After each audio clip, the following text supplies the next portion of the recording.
আসসালামু আলাইকুম। মানুষ সুখ খুঁজে শহরের ভিড়ে, কিন্তু আমি খুঁজে পাই এই মাটির মধ্যে। আজ আমি এই বছরের গমগুলো ছাদে তুলে আনছি, এগুলোকে সুন্দর করে রোদে মেলে দেব। আজ আমি এই বছরের গমগুলো ছাদে তুলে আনছি, এগুলোকে সুন্দর করে রোদে মেলে দেব।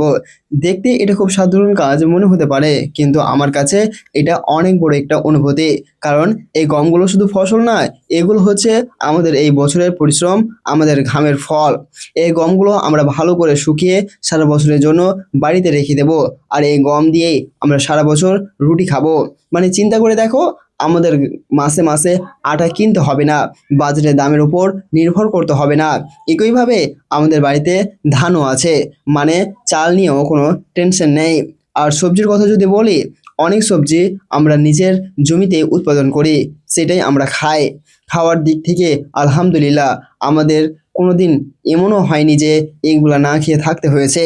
এর জন্যই আমার মনে হয় কৃষিকাজ বা খামার সেক্টরটাই সবচেয়ে বেশি শান্তির জায়গা।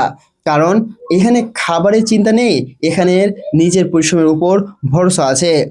শহরে যারা চাকরি করে তাদের জীবনটা একটু আলাদা। মাস শেষে বেতন পায়, তারপর শুরু হয় হিসাব, ঘর ভাড়া, বাজার খরচ, চাল ডাল, একটার পর একটা খরচ। সব কিছু মেটাতে মেটাতে বেশিরভাগ সময় বেতনের টাকা শেষ হয়ে যায়, সেভিং করা কঠিন হয়ে পড়ে। কিন্তু আমাদের এখানে যদি গম থাকে, ধান থাকে, আর একটু সবজি নিজেরা উৎপাদন করা যায়, তাহলে অনেকটা নিশ্চিন্তে বাঁচা যায়। আমার মতে পরিবারের সাথে থেকে কৃষিকাজ আর খামারের সাথে জড়িয়ে থাকা, এটাই সবচেয়ে বড় সুখ আর শান্তি। কারণ এখানে শুধু টাকা নয়, এখানে আছে নিজের স্বাধীনতা, নিজের পরিশ্রমের গর্ব, আর এই ধরনের মানসিক শান্তি, যেটা অন্য কোথাও খুব সহজে পাওয়া যায় না। আজ এই গমগুলো যখন ছাদে মেলে দিচ্ছি, মনে হচ্ছে এগুলো শুধু খাবার না, এগুলো আমাদের নিরাপত্তা, আমাদের ভরসা, আমাদের স্বাধীনতা। যতদিন নিজের জমি থাকবে, যতদিন নিজের হাতে কিছু উৎপাদন করতে পারবো, ততদিন অন্তত একটা জিনিস নিয়ে চিন্তা করতে হবে না, খাবো কি। এটা আসলে সম্পদ, এটাই আসল সুখ।